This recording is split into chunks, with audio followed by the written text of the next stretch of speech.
Chile has consistently stood out among its neighbors. Historically, it was unique in the region as a long-standing and durable democracy, which then broke down in the 1970s and was only able to become democratic again after a struggle that lasted over a decade. Today, it faces enormous challenges. To find out how this played out, join me for a brief explainer on Chilean history and politics. Chile was one of the most far-flung territories within the Spanish domain, and thus relatively poor compared to other areas in the empire. It was officially ruled from Lima for most of its colonial life, but natural barriers such as the Atacama Desert and the Andes Mountains, in addition to the ferocious resistance to Spanish colonization of the indigenous Mapuche, made it necessary to create a captaincy general, and as a result, despite official political adherence, the area began to develop a distinct identity. When in 1808 Napoleon occupied Spain, forced Ferdinand VII to abdicate, and tried to impose his brother as Spanish king, it plunged Spanish America into a political crisis as people argued over who the legitimate authority was. In Chile, this led to a civil war, which the Chileans know as three distinct periods. These were La Patria Vieja, between 1810 and 1814, where the separatists won, La Reconquista, between 1814 and 1817, when fresh Spanish troops from Peru reconquered the region, and La Patria Nueva, when combined Argentine and Chilean troops led by Bernardo O'Higgins beat the Spanish at the Battle of Chacabuco in 1817 and reclaimed the region for the Patriot side. O'Higgins was the son of a former Peruvian viceroy and one of the leaders of the Patria Vieja. He had taken refuge in Argentina after the Spanish reconquest of Chile in 1814 and returned triumphantly along with José de San Martín, the great Argentinian liberator. This was because San Martín saw Chile as a crucial stepping stone for an attack on Peru and the liberation of Peru as the way for the Spanish to be permanently kicked out of South America. When the Spanish were permanently expelled from the Chilean mainland in 1818 after the Battle of Maipú, Chile faced the exact same problem that nearly every other Latin American nation did during this period. What kind of government should there be, and who should rule? At first, O'Higgins ruled as an authoritarian with the title of Supreme Director, but he promptly alienated most of the Chilean elite, and facing massive unrest, resigned to avoid a civil war in 1823. Unfortunately for Chileans, his patriotic gesture didn't solve the underlying conflicts, and between that year and 1830, the country faced constant violence. This pattern was almost identical to other Latin American countries, but while Chile's neighbors continued to experience instability, Chile was able to forge not just a stable state, but one with increasing capacity and eventual opening up to democracy much sooner than others. Three factors explain why. The first was the leadership of Diego Portales, who centralized power around himself and used it to weaken opposing factions and bring capacity to the state. Crucially, he did this as a minister and not as president, which made it easier to create a conservative consensus and then place that settled understanding into the Constitution of 1833, which would not be replaced until 1925. Portales was not a caudillo. He cared little for politics and even power. He was just someone who wanted to construct a government conducive to business.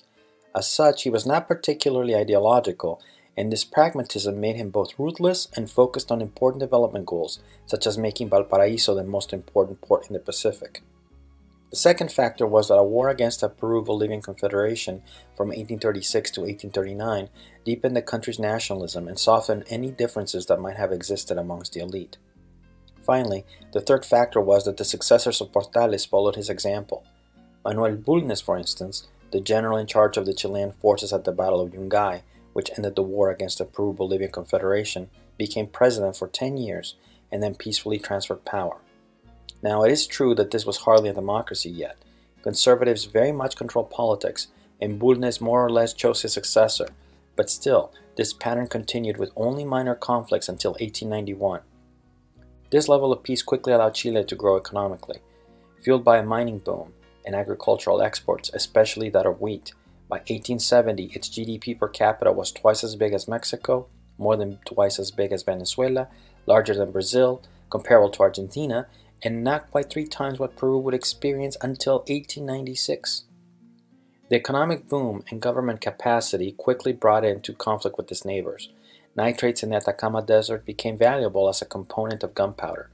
So Chile, which had the capital and manpower, signed a treaty of mutual benefit with Bolivia, which owned the land. The deal allowed Chile to exploit the area at a given level of taxation. and banned the raise of taxes on its companies for 25 years. So naturally, when in 1878 Bolivia attempted to impose an additional 10-cent tax, it created conflict. This led first to the Chilean companies refusing to pay, and then to the Bolivian threat of nationalizing all of their property. Chile then decided to occupy Antofagasta because from their perspective, they were protecting the legitimate property of Chilean citizens. Bolivia didn't see it that way, so they followed up with a declaration of war, confident it would prevail, as it had a secret defensive pact with Peru for just such an occasion. Unfortunately for both Peru and Bolivia, despite their population superiority, Chilean institutional and economic advantages quickly prevailed. The Bolivian military was decimated. Several cities, including Chorrillo in Peru, were reduced to rubble. The Peruvian capital was occupied, and between 11,000 and 14,000 people died. The war shaped Chile for the next few decades.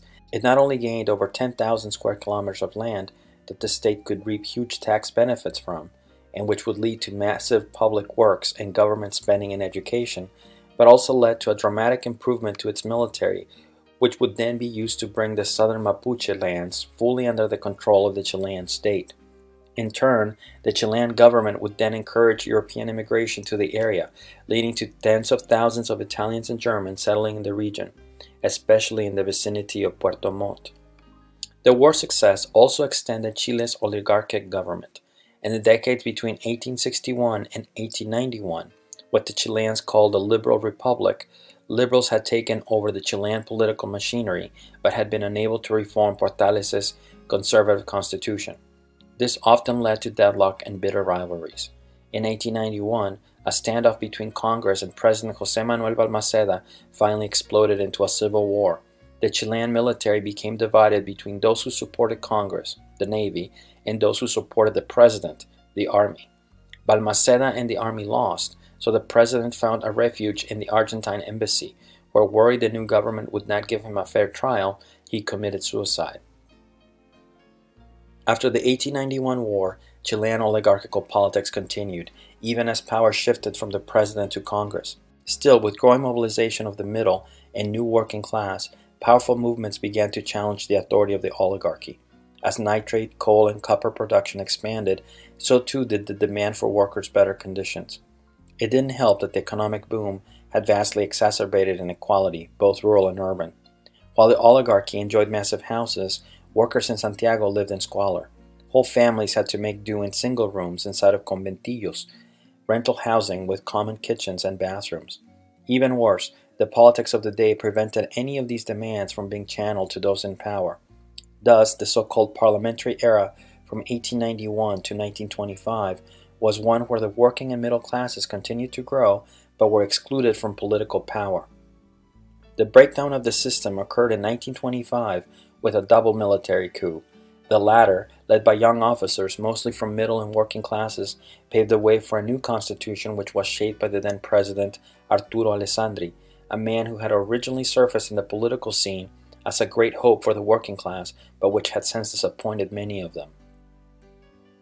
The new constitution separated church and state, created direct elections for president, introduced a graduated income tax, and adopted some worker protections and the responsibility of the government to provide certain social goods, including health and a minimum of well-being. Still, authoritarian instability persisted. Democracy did not return until 1932, when Chile can be said to enter its modern political era. The country did so with a substantially expanded electorate and coalitional politics structured around three large, similarly sized ideological pillars of the center, left, and right, with shifting alliances pairing contiguous ideological pillars or particular pillars governing alone. This system, often referred to as the pattern of tres tercios, or three-thirds, characterized competition from the middle of the last century until the democratic breakdown in 1973. Chile was able to sustain democracy during this period, even given the difficulty in building and sustaining coalitions because of two central realities. One, a pattern of shifting and fluid party alliances that allowed presidents to form governments, and two, a social pact known as the compromise state, or estado de compromiso, one of the main elements of which was the protection of private property. The demise of these factors would also bring about the eventual demise of Chile's democracy. The turn for the worse began with the election of 1964, as the right began to lose voters and the center, under the leadership of a relatively young party, the Christian Democrats, began to think it could rule by itself. Thus nobody expected it when in 1970 Salvador Allende, the head of a socialist and communist coalition, won the three-way election with 36.2% of the vote. Elections had produced similar outcomes on three separate occasions since 1932, including in 1958, when former President Alessandri had been chosen by Congress after garnering only 31.6% of the vote. However, the reality that Chile faced the prospect of the first popularly elected, avowedly Marxist president created international consternation and opposition from Chile's right and center parties. This was particularly worrisome for the United States, who could not countenance socialists winning elections, especially in democratic stable countries like Chile in the middle of the Cold War. Thus, they quickly set out to stop it in any way they could. First, the CIA began a propaganda campaign urging members of Congress to select someone other than Allende, and later backed the killing of General René Schneider, who opposed the movement to block Allende's election during a botched kidnap attempt. In such a climate, members of Congress had a strong incentive to respect Chile's constitutional tradition and select Allende, to both appear as defenders of democracy and avoid being perceived as tools of an interventionist foreign power. Allende's election was ratified by 153 of the 200 sitting members of Congress. Allende's rule was fraught with difficulties. Questions of legitimacy abounded, given that more Chileans had voted against him than for him, that his margin of victory in the general election was a little more than 39,000 votes, and that he lacked a majority in Congress. Despite these realities, Allende felt he had a mandate to transform Chile in limited time to undertake the social changes promised during his campaign. Thus, Allende moved aggressively to reach his goals. Unfortunately, his own mistakes and economic sabotage by the United States soon placed Chile in a major economic crisis. Even worse, because Allende had little support in Congress and the opposition lacked the two-thirds necessary to impeach him, an effective deadlock with no institutional exit soon emerged. The result was a coup on September 11, 1973, that would eventually set up Augusto Pinochet as a dictator. With the military in control of most of the country, including most of the media, but President Allende refusing to flee or surrender, the armed forces attacked the presidential palace, La Moneda. Under siege, Allende made an emotional farewell speech, filling the waves of Radio Magallanes with audible gunfire and explosions in the background. He said that his commitment to Chile prevented him from taking an easy way out, and implied he would fight to the bitter end. Speaking of himself in the past tense, Allende emotionally averred, "Workers of my country, I have faith in Chile and its destiny. Other men will overcome this dark and bitter moment when treason seeks to prevail. Go forward knowing that sooner rather than later, the great avenues will open again where free men will walk to build a better society." Soon after, he would commit suicide. At first, there was significant support for the coup in Chile, including Christian democratic leaders and sectors of the Catholic Church. This was due to a widespread supposition that the military would remain in power for only a few months, stabilizing the economy and quickly calling for new elections. Instead, the military shut down Congress, banned parties and trade unions, and engaged in a 17-year project aimed at fundamentally transforming Chilean politics, economics, and society. The regime set out to eradicate completely the threat from the left. It tortured around 28,000 men and women, including non-Chileans, executed over 2,000 individuals, and had at least 1,250 people go missing. Nearly 200,000 Chileans were forced into exile, and tens of thousands lost their jobs for political reasons. It also set out to murder opponents of the regime, even when abroad, by setting up a US-backed clandestine intelligence program known as Operation Condor. Hundreds, maybe thousands were killed, but two of its most famous were Carlos Prats and Orlando Letelier, the head of the army and minister of defense under Allende, respectively. Both were murdered using car bombs, the first in Argentina, the latter while on his way to work in Sheridan Circle in Washington, D.C. Looking to consolidate and legitimize the regime, Pinochet had a new constitution written, the Constitution of 1980, which extended his power until 1988.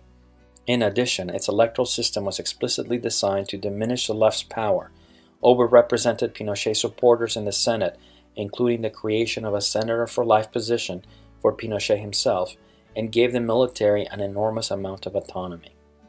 Still, the new constitutional framework also had the seeds of the regime's demise, as it established that after the 8-year period, the military would nominate a new candidate, which would then face voters in a referendum for another 8-year term. When that time arrived, pressured by the opposition, the international and business community, Pinochet decided to go ahead with it. Unlike the 1980 contest, the 1988 plebiscite was transparent and fair, with a guarantee of advertising time on state media for both sides. A vigorous campaign ensued, with yes forces arguing for Chile's success under the dictatorship, with not so subtle message that a no vote would result in a return of the chaotic Allende years. Rather than focusing on human rights abuses and the dictatorship's damage to Chile's social fabric, the no forces painted a positive view of what a democratic future would hold, adopting the slogan, La alegría ya viene, happiness is on its way. The no vote would ultimately triumph, 54% to 43%, against the yes vote, paving the way for a return to democracy. Though the no forces were victorious, it really was a mixed win. Despite the fact that the center-left unseated the regime, it was forced to operate within the confines and constraints of the 1980 Constitution. Similarly, though the Pinochet forces lost the plebiscite, they were able to impose their will and retain veto power because it was in essence their constitution under which democratic authorities had to govern. Two multi-party coalitions have contested the 7 presidential and congressional elections since the return of democracy. These are the right-wing coalition Alianza, whose one major party was created in 1987, and the center-left coalition, which grew from the 1988 plebiscite's no forces. First known as Concertación until 2013, the New Majority until 2018, and Progressive Convergence since then. The leftist coalition has won 3 out of the 7 elections since the return of democracy and has managed to elect the first female president, Michelle Bachelet, and yet, even 30 years after the end of Pinochet's rule, his legacy persists. Pinochet himself ended up dying under house arrest, but embarrassingly he was only arrested in 1998 after the British detained him in one of his visits to London and nearly had him extradited to Spain to face trial over his human rights violations.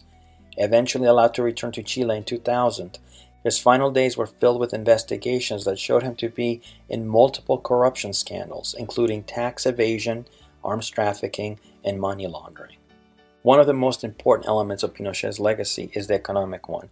Famously, during the dictatorship, Chile followed an aggressive free market economic policy of widespread deregulation and privatization, guided by the so-called Chicago Boys, Chilean economists trained at the University of Chicago by Milton Friedman. Pinochet supporters and conservatives from around the world usually credit this group with the economic success that the country enjoyed in the decades since the dictatorship ended. But while the economy did grow, inequality expanded right along with it, and given constitutional constraints, a solid social safety did not. As a result, privatized education, healthcare, and pension systems have meant that a significant portion of the population have ended up in poverty and debt, while others toil in low-paying jobs, even with a university education. This has led to much frustration, particularly as the Chilean political class has been unable or unwilling to do something about the problem. Social discontent has surfaced because of this at different points, particularly in 2006, 2008, 2011 and 13, and finally in 2019, when the largest mobilization of people since the dictatorship occurred.